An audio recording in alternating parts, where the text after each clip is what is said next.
Hello, everyone. Thank you for coming out tonight. My name is Lizzie Simon, and I am a third year here at SVSU. I'm studying literature and communication, and I'm also the social media intern for the Alumni Relations Office, and I am the committee chair for this little event that we've been putting on called the Alumni Author Event. So to begin, Forever Red is a student-run organization that hosts different events to boost Red Pride and also to raise money for student scholarships that we then give away at the end of the year. So on behalf of Forever Red, I wanted to thank everyone for coming out tonight to attend this event.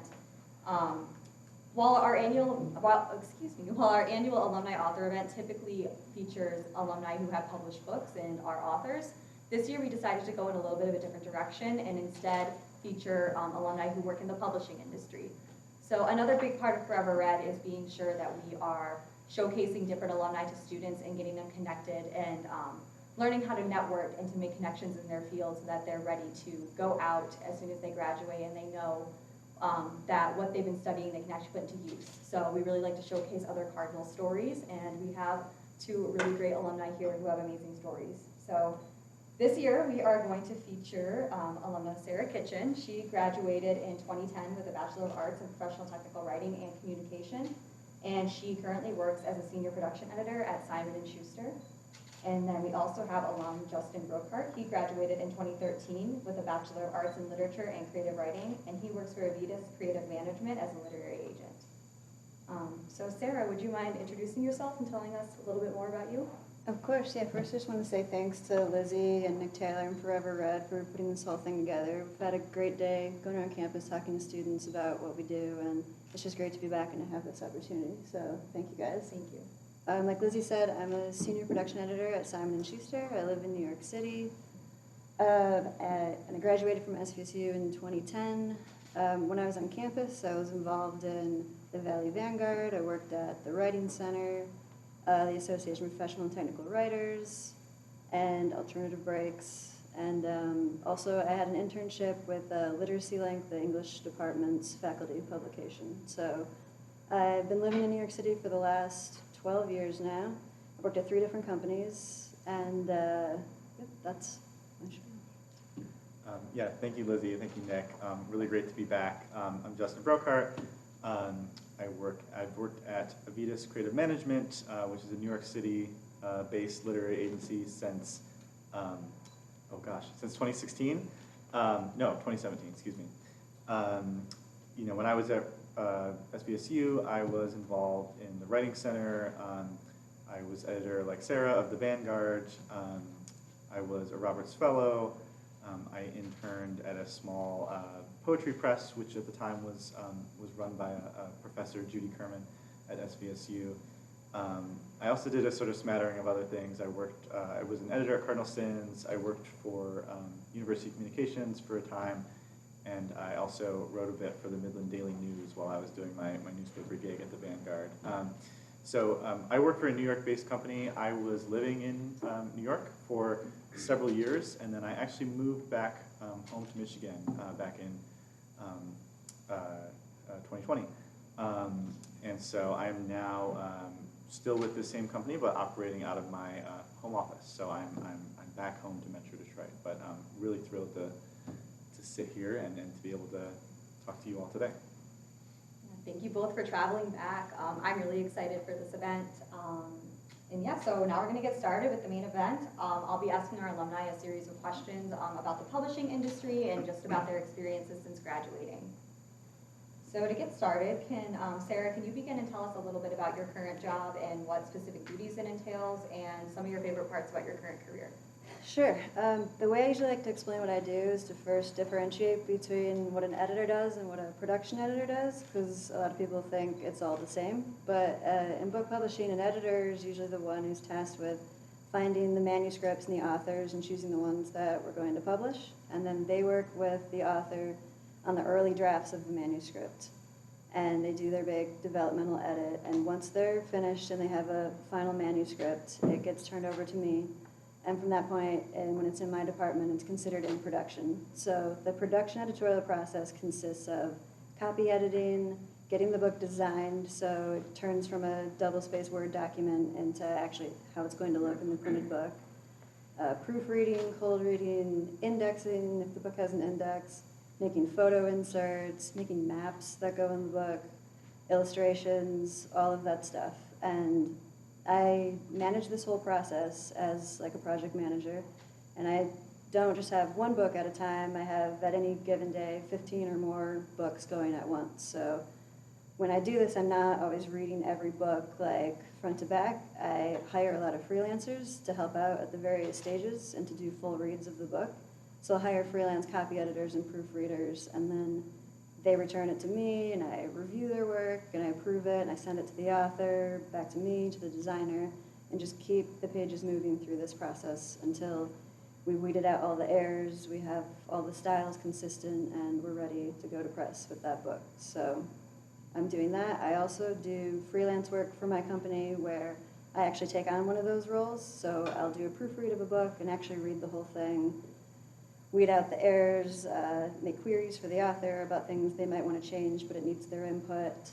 And I also read every cover and jacket for my books too, and those of my colleagues. So that's kind of, in a nutshell, what my job entails. And my favorite part of it is definitely getting to work with authors. And I like being part of that process where I don't have to choose the book, but the great books just come across my desk every day. I get to work on all types of different fiction and nonfiction for adults, and I like being like there for the author while they're trying to get their book, fit for print and free of errors, and there to answer their questions and help them out if like a tight deadline is coming up, and just reassuring them that they're in good hands. And we have a lot of professional people working on their book, so. Yeah, that's great. I think of the book publishing industry as sort of having two parts. One of them being Sarah's part, working for the book publishers themselves, and the others being the literary agents who are, bringing clients to those publishers and working directly with authors. So I'm a literary agent. The crude way that I describe what a literary agent does is to use the analogy of a real estate agent. So I'm a real estate agent for books. So instead of having a client and guiding them for how to make their house look really great and to stage it and helping them through the process and then finding us a buyer and then negotiating that deal and brokering that deal and sort of guiding someone through that process, I do that for authors. So I seek out authors through my own reading and research, or I have authors referred to me. I work in both fiction and nonfiction. So on the fiction side, if they have a novel, for example, I'll work with them to polish that novel up as good as it can possibly be before we send it to an editor. On the nonfiction side, we work with book proposals, where essentially documents where the editor sort of pitches the book that they want to write. I want to go travel to Alaska to write this great, narrative book. So I help guide them through the process. We edit it together. I tell them what I think is the best idea for the book, how to get it there, what different sections they should include. I help them then submit that book to publishers. Like Sarah was saying, the sort of acquiring editors at those companies who are the ones who decide which books to publish. I pitch the books to them.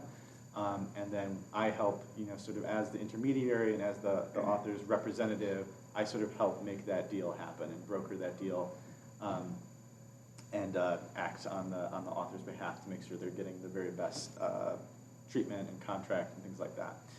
So it's parts of my job are finding clients, working with clients to help them develop their project, selling the project, and then I guess what I just call client maintenance, which is just sort of always being there for my clients who have questions or need to be guided through some part of the process once they've already gotten a book deal. The job was also described to me once, which I always use as 1/3 editor, 1/3 lawyer, 1/3 therapist. And it's absolutely true. It's also about managing expectations and making sure your clients aren't being terrible to their editors, making sure they feel comfortable, safe, they feel that they're being protected, taken care of, encouraging them, cheering them all along the way, is also sort of a big part of the job. So as a literary agent, I represent fiction and nonfiction. I work with a lot of journalists who want to write books about reported stories in sports, politics, history, you know, whatever else. I cover the gamut. I work with some academics as well, and some psychologists, scientists, just sort of a smattering of things.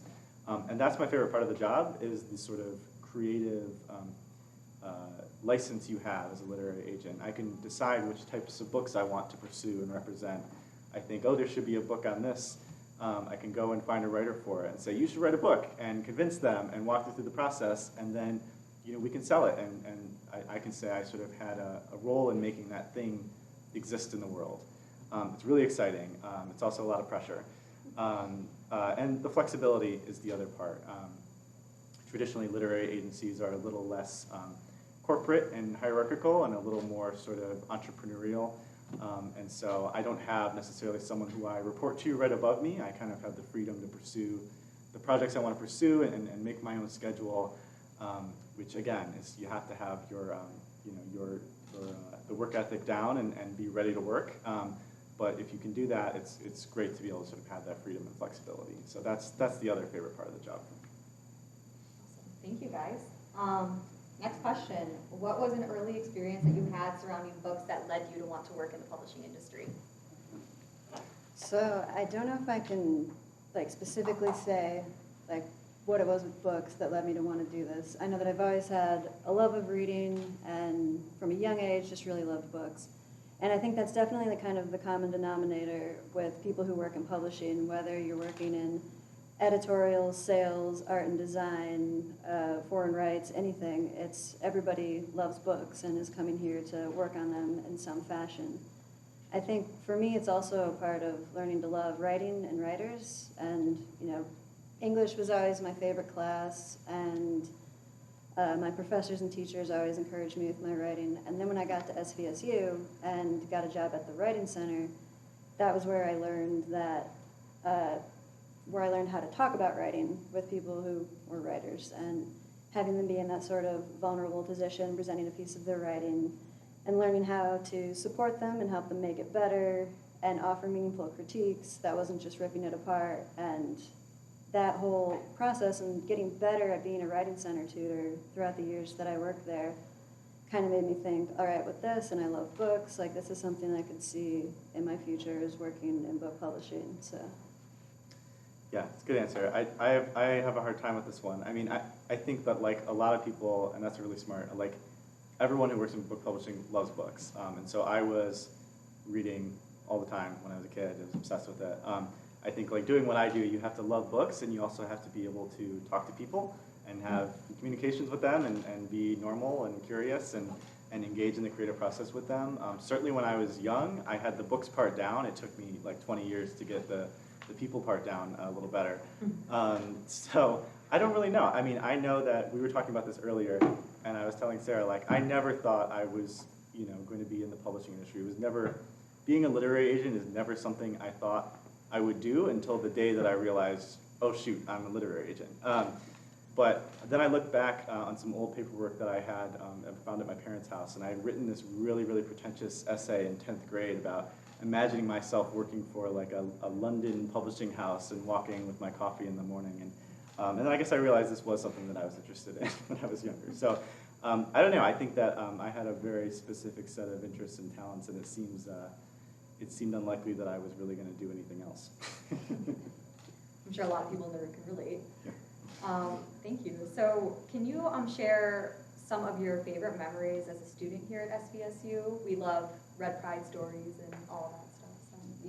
Yeah, memory lane. Wow, the Sundays in the Vanguard office hold a special place in my heart, as I'm sure they do for Justin.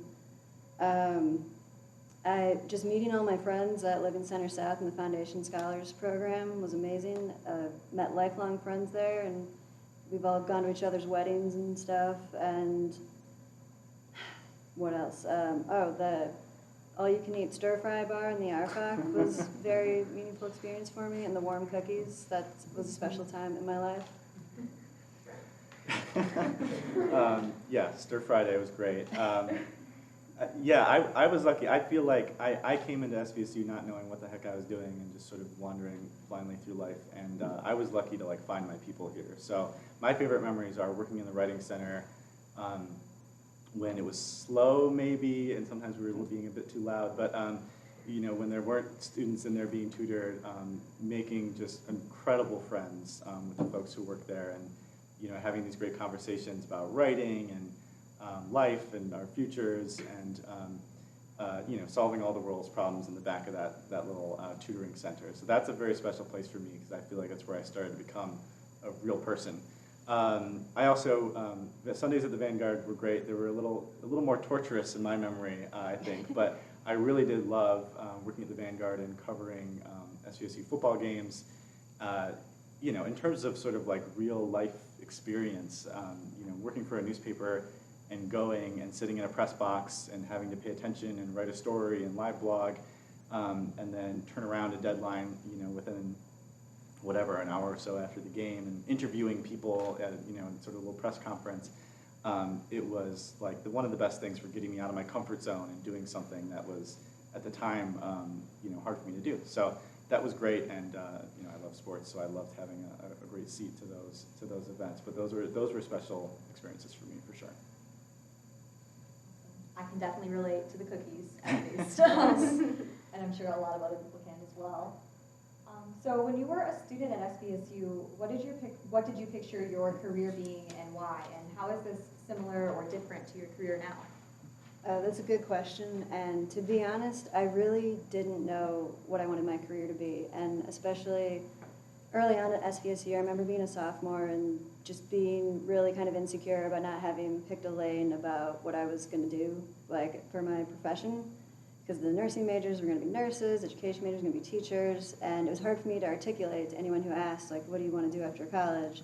And I didn't really know. So, but as time went on, and with my experiences in the PTW program and communication, I started to think of that as more as an asset toward the end of college, because I felt like a really well-rounded job candidate. So my senior year, when I started applying to internships, and I knew that I wanted to move to New York City, I eventually just went out there and started, you know, cold calling and seeing what I could possibly get for internships. I didn't have anything lined up when I moved. I was sleeping on my brother's couch and kind of just trying this for the summer to see what worked. And I was able to get an internship at a small independent publisher that I had been in contact with while I was still at SVSU, but I had a phone interview and it wasn't really materializing beyond that because I wasn't there. So I got to New York and had no prospects, but I called them again, being professional but persistent, and they said, yeah, come on in tomorrow morning at 10 and we'll meet you. And that was basically the start of my career. I was an intern there, and at the end of that summer, I applied for a production assistant position, and I got it. And at that internship, you didn't have a defined set of responsibilities at the outset. You kind of just wandered around and would ask people in various departments, like, what do you need help with?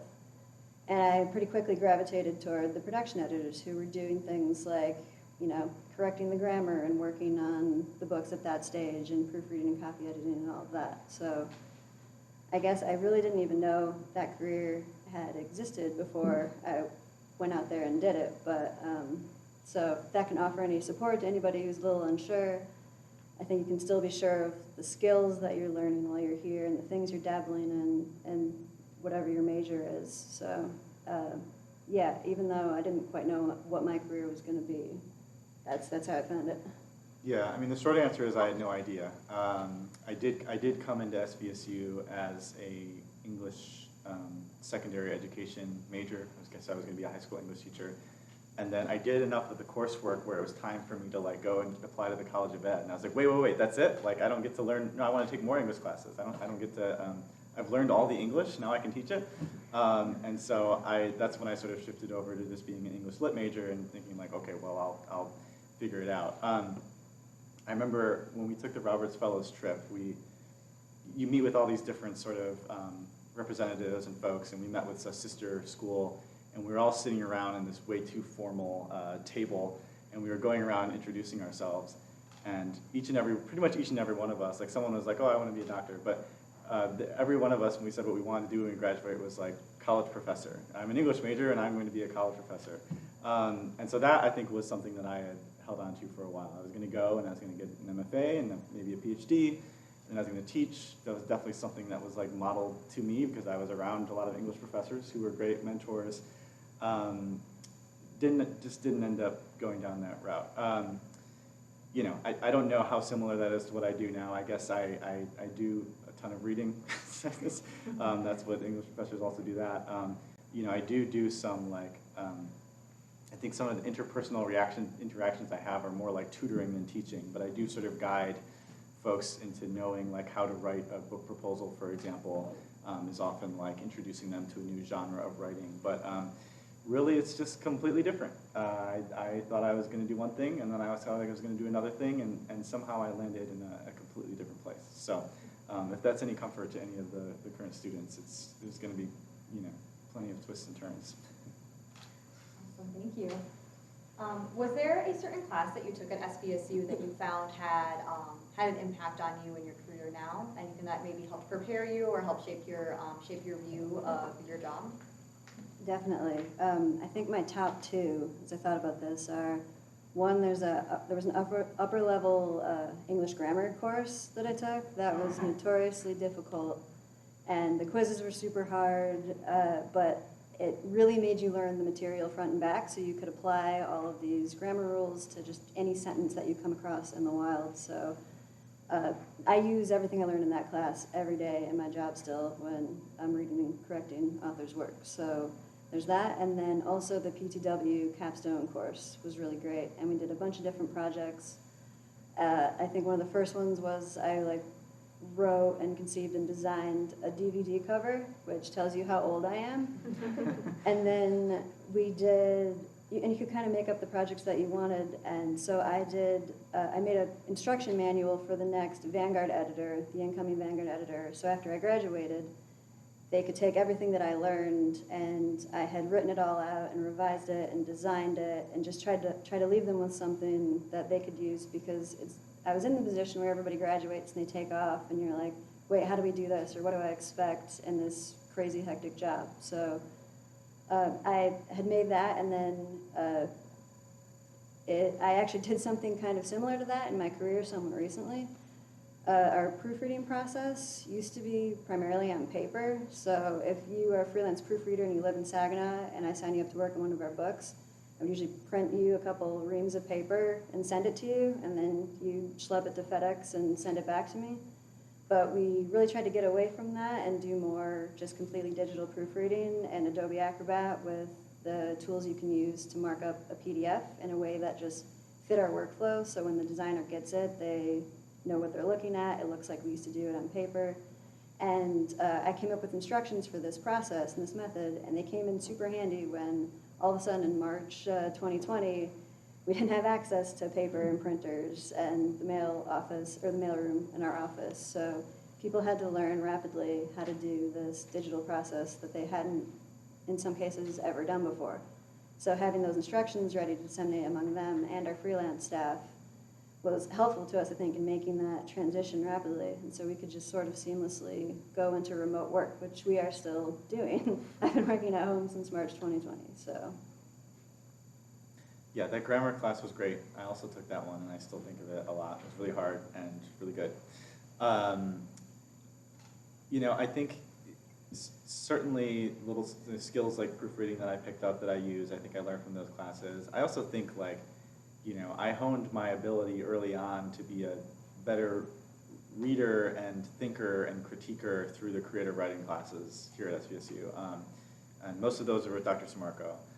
And those are great. And, you know, we had our little close-knit group of writers that many of us went on to do MFA programs afterwards. And so those conversations in those classrooms, which were often very unstructured, it would just start with a piece of writing and turn into a conversation about, you know, fiction and life and craft and all those things. Like those, you know, I still sometimes feel like I'm in a workshop sometimes when I'm sitting down with an author and having those conversations. So that certainly gave me a language that I then got better at through grad school and until, you know, I'm still getting better at today.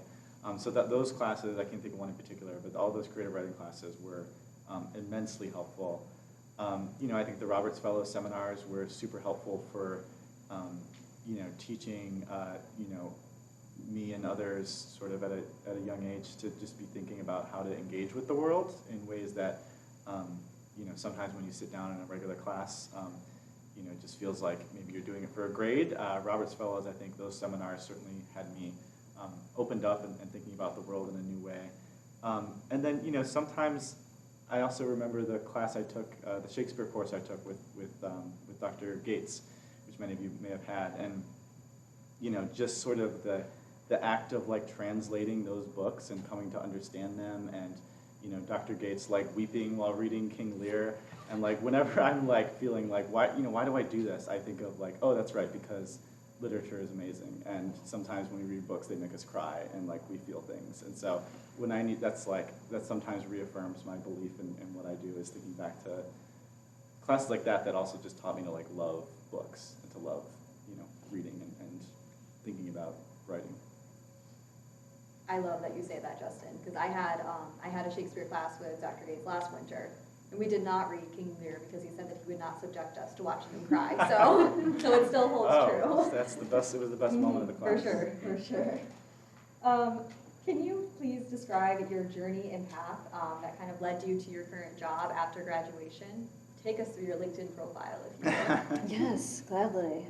So kind of like I was talking about earlier, I'd had that internship, and by the end of the summer there, I was able to get a job there. And I stayed at that company for the next 4.5 years and was promoted a few times there. It was a smaller indie publisher, and they had a real sort of scrappy startup feel to them. So what that meant was you could take on a lot more responsibility faster than you might be able to at a giant publisher. And everybody wore many hats there. And if they found out you had a skill and you wanted to use it, you could use it. So I was able to, again, tap into some of the things I've been working on in the PTW program with InDesign and Photoshop and page layout, that I was at one point designing children's books there. I would place the illustrations and choose the typeface and get everything arranged in those. I would design and typeset just straight text, fiction and nonfiction books, photo inserts, and these are all things I learned to do while I was there and got better at, in addition to doing the production editorial work that I told you about earlier. So a whole hodgepodge of things I was doing there for those 4.5 years. And then I moved to a company called Bloomsbury, which is another small publisher but slightly bigger. And there my role was much more narrowly defined into just the production editorial work. And I had fewer titles there that I was working on, and there was really no middleman between me and the authors for the entire process. So I would liaise with them directly. I would be the person that they were calling with questions and helping them through that whole process. And there I actually would generally read all of my titles and cold read them myself, because that's just how it was set up, and we had more time to do that with a smaller list. So I really loved working there. I loved everyone I worked with and working with the authors like that. But eventually I just saw a job opening at Simon Schuster and kind of thought, I'll just go for it, because I would love to have that big company experience as well and see what that's like and work on some of the biggest books out there. So I interviewed for that job and I got it, and that's where I've been working ever since. That's been about the last 4 years. And like I was telling you earlier, I'm in a project manager role there where I have a lot of titles at once, but then I'm also in a freelance capacity doing like entire reads of books and offering the full proofread and cold read for, usually I get to just pick books that I'm interested in. I'm into like thriller and suspense books, and so I have some authors that I love. I've gotten to work on Ruth Ware books. I don't know if you know her, The Woman in Cabin 10, I think it was one of her early ones. And yeah, it's nice to be able to do both at this job and to have had that experience to just see, because every company was very, very different, and I think it's given me a really good perspective of how the industry works, and I'm pretty happy with where I ended up and having fun with it. So as I mentioned, I didn't know what I was going to do. I started writing around my 3rd year or so at SVSU, and getting really into it, and was writing fiction. And I applied to MFA programs my last year at Saginaw Valley. Got into a couple and decided, I wasn't thinking about publishing at all, by the way. and was just thinking, this is the time in my life I feel like I want to go do something new, live somewhere else, live somewhere new, experience something new. So I went down to South Carolina at the University of South Carolina and did an MFA in fiction. It's a 3-year program. It's great. 3 years to sit and talk about writing and live the writing life and make great friends and live in a fascinating place. And so that was terrific. And then after that, I was once again didn't know what I wanted to do. So I was working an admin job at the university and just sort of pondering. And I decided I wanted to give publishing a shot. Eventually, I came to the conclusion that if I don't give publishing a shot, something that I felt sort of intuitively that I would enjoy, that I would regret it. So, the way that Sara describes is like the right way to do it. You go to New York, you get an internship, you tough it out, and then you get a job. I didn't want to do that. I was living in South Carolina. I wanted to just keep living in South Carolina and apply to jobs. And if I got a job, then I would move. I just didn't, I don't know why. I was very stubborn about it. So I was applying to jobs from my home in South Carolina. Folks in New York aren't always super thrilled to get job applicants who are not already in New York. I think that's one of the more important things they're looking at on your cover letter.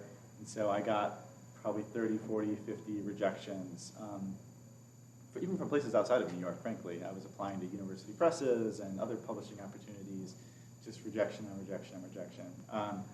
Finally, I had a connection. One of my professors, one of his former students was a literary agent at this agency, Aevitas, and they had a job opening for a front desk worker / editorial assistant. So I applied for that. Somehow my resume broke through the pile. I had 2 Zoom interviews back before Zoom was the thing that it is today, and was hired. And moved out to New York with my wife and sort of started this scary new career. So I worked, at the beginning, I was working at the front desk.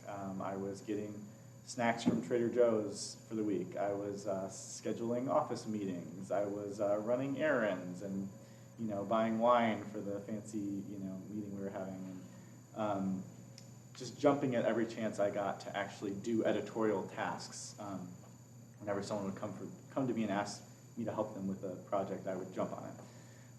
I was promoted there. I started working basically what we called an associate agent jobs, kind of like an editorial assistant.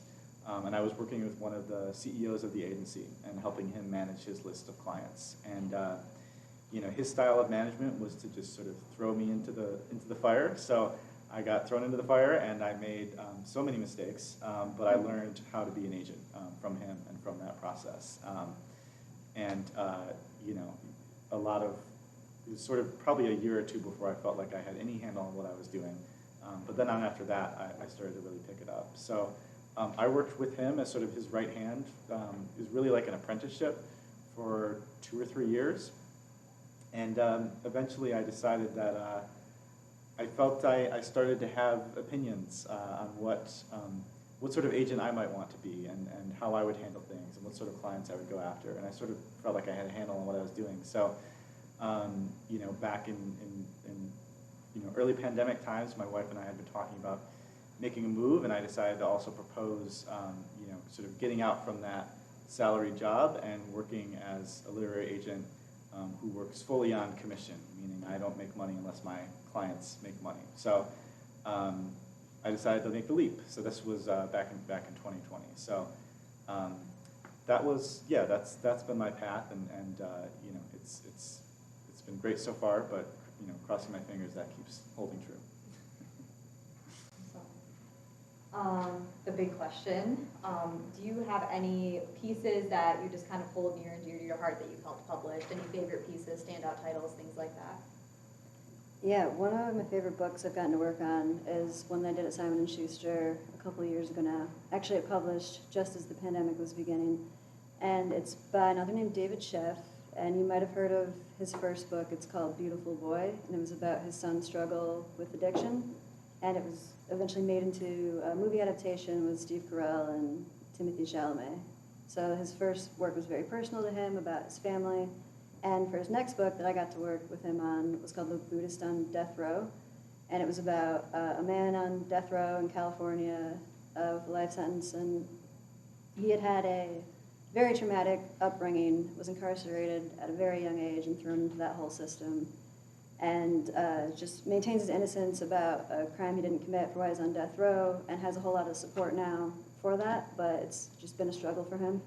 And he even spent years and years and years of his life in solitary confinement, not just like weeks, but years. So this book is about him finding the Buddhist practice of meditation and how it like saved him in that time. And he ended up attracting the attention of some of like the most renowned Buddhist practitioners around the world who would come and visit him. And he just became, really, really into this and really good at it, and would share it with other prisoners and other like at-risk youths in the area, and just sort of, it's just about how he was able to survive in some of like the harshest conditions that you can imagine. And it's a book that makes you, hopeful, but also angry at the same time for kind of how these systems work. And yeah, it's a very powerful story. I was just marveled at how the author was able to put it together and tell it in such a compelling way, and to really bring this man, his name's Jarvis Masters, like bring his story out there, and hopefully it leads to some good news for him soon. Great. My favorite book that I've worked on that I had a hand in was a book called Madhouse at the End of the Earth by author named Julian Sancton. And I co-agented this project with my senior colleague at the agency. And it's this incredible true Antarctic adventure story. The author who wrote this book, is his first book. He was a journalist and an editor. And he just discovered this little tidbit in a New Yorker piece. It was just like a little paragraph about this explorer who had been a part of this expedition that had gone to Antarctica and become the first men to spend an entire winter trapped in the Antarctic ice. And it's this incredible story. It's this man named Roald Amundsen, who would go on to become a really famous explorer. This is when he was like 23 years old. And it's sort of a buddy story, because there's this American character who becomes friends with this guy, and sort of, but it's remarkable. They go on this scientific expedition. They choose to be trapped in the ice in Antarctica. They spend an entire winter. They're going mad. There's rats eating at their ears while they're sleeping. They're all getting scurvy. It's this truly incredible story. It's a great book. But it's also like my favorite thing about publishing, because just when you think there are no more new stories, someone discovers like this forgotten slice of history that no one has ever written about, and they write an entire book out of it. So that was really thrilling to work with. It was sort of a thrilling, from an agent side, we knew it was good, and we pushed the author so hard to make it great. And he got so irritated with us. But it was like perfect when we sent it out, the proposal, and it was a thrilling auction. It was a big deal, and it turned out to be just an excellent book. So that's my favorite sort of project that's currently out there, just not only because it's a really good book and is a great addition to like history, but also it was just sort of like, it brought me through all of the parts of agenting, pushing a client editorially, guiding them through a really crazy auction, and then just being really proud of having had a hand in that book. So. Thank you. What advice would you give to any student that's looking to either publish a book or who's looking to work in the publishing industry? So if you want to work in the publishing industry, what really helped me was pursuing internships while I was still in college, and even independent studies when there were topics that I wanted to learn more about that I could do with the PTW faculty. And I told some of the classes we visited earlier that you don't even necessarily have to be able to relocate or want to relocate to a bigger city to get solid internship experience. Like, I didn't even have to leave campus. As I mentioned, the Literacy Link publication with the English faculty, I worked with Chris Giroux and Helen Reka-Klotz, who are English faculty, and just getting that exposure to watching them edit these submissions to the magazine and being able to contribute my own edits, learning proofreading symbols through that, all of that stuff, became essential for me to break my way into my internships and to prove that I was, useful and I could hit the ground running, and already had a head start just from that on-campus internship. So I recommend things like that. If you're interested in internships with big publishers and it's something you really want to do, I recommend following their social media accounts. Often they have social media accounts like just for their jobs and internships programs for recruiting. So you can never start too early with that. Someone asked in a class earlier today, when should I start? I think it's as soon as you're ready, and apply for things, look around at what interests you.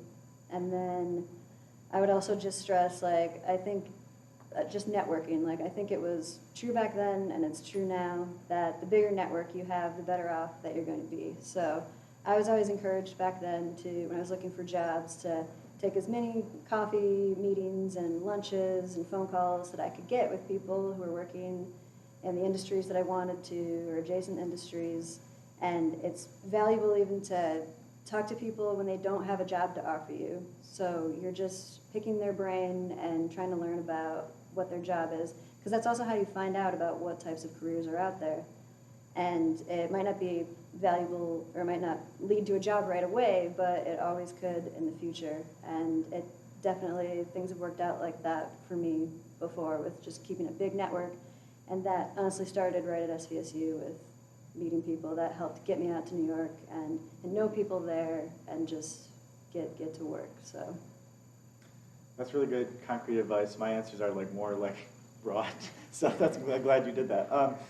I think of two things that are sort of applicable to both questions. If you want to be a writer and you want to publish a book, also if you want to break into the publishing industry in some capacity. The first one is read more, and read more widely than you're currently doing, especially for publishing.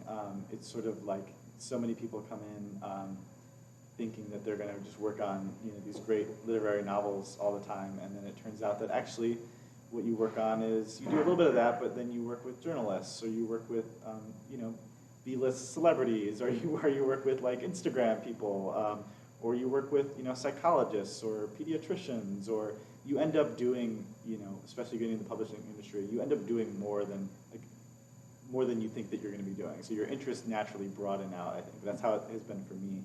I came in just sort of knowing only about literary novels and very little about anything else, and have had to learn sort of the landscape of publishing, and have discovered that there are still types of books that I don't care for, but there are lots of others that I really love that I never thought I would even be interested in reading. So, and if you're writing, you should just be reading more anyway, and reading more broadly, and stretch yourself, and just try to peruse different lists online, and the bestseller list, and just see what people are doing, and immerse yourself into that world. The second piece of advice is just a more pretentious way of saying what Sara already said, which is, I was thinking of the psychologist Meg Jay, who wrote The Defining Decade, which is a great book about your 20s. But she talks about strong ties versus weak ties. And the strong ties that you have in your life are your roommates and your close friends and your family. But then there are these weak ties that you have that are this former classmate that you used to have, and this alumni that went to your school, and this person who you met once. And her argument in that book basically is that you need to work your weak ties, because those are the folks that can actually really, really help jumpstart your career. So in either case, that means if you have questions about how to be a published author, how to get into publishing, reach out. Reach out to that person who you kind of know on Twitter, who's saying you should DM them with questions. Do it. You reach out to your professors who might know folks who are working in that industry, who can guide you, or speakers who come to your university. Definitely work those weak ties, and don't be afraid to do that sort of networking, as it's probably better called, because that, I think, is often the key. And that's what I did. I mean, I think I probably reached out to Sara when I was trying to get into publishing. I was hey, how did you do this? And I think she told me, and I was okay. And I reached out to other people, hey, how do you write a cover letter for a job application for a publishing house? And they looked at it for me. So, yeah, I mean, networking doesn't have to be a super crass or icky word. I think it can also just be hey, we have this connection. Shoot them an email, be really courteous, respectful, and just see if they can help. And that, I still do that, honestly, in my life. So that's key for both, I think. yeah, I think people are always eager to help too, because we were in that position once, and now it's our turn to help people who are in that position now. So people are happy to help you. For sure. For sure. Well, we have a few more things planned for the night, but that does conclude our portion of the question and answer panel. So thank you guys for your insightful answers, and I'm sure, I really hope it inspired some of our students here who are looking to break into the world of publishing. Certainly inspires me as one of those students, so I appreciate it a lot. But for our audience, I've always wanted to pull an Oprah, and now I get to. So if you look under your seat, no, some of you will have a little giveaway piece of paper taped to the bottom of your seat, so just feel around for a piece of paper if you want to give away. There's like 8 of them, so. Wow. Awesome. Well, congratulations to those of you that got something. Be sure to come see me after the event, and I will get you your little goodie. So congratulations. And thank you for letting me fill out my Oprah. That was great. Just to wrap things up, I want to extend the biggest thank you to both of you for coming back to campus and for coming with me throughout the day and for sharing your story with so many students here.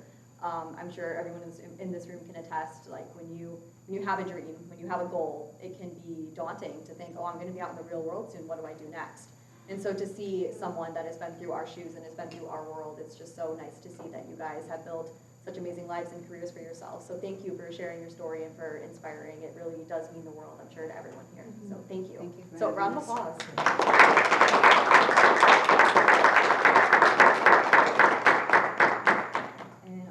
And as a member of Forever Red as well, I want to extend a thank you to the Alumni Relations Office and the SVSU Foundation Office for helping fund this event and for helping get it planned and everything. And thank you to all of you for attending Forever Red's Alumni Author event.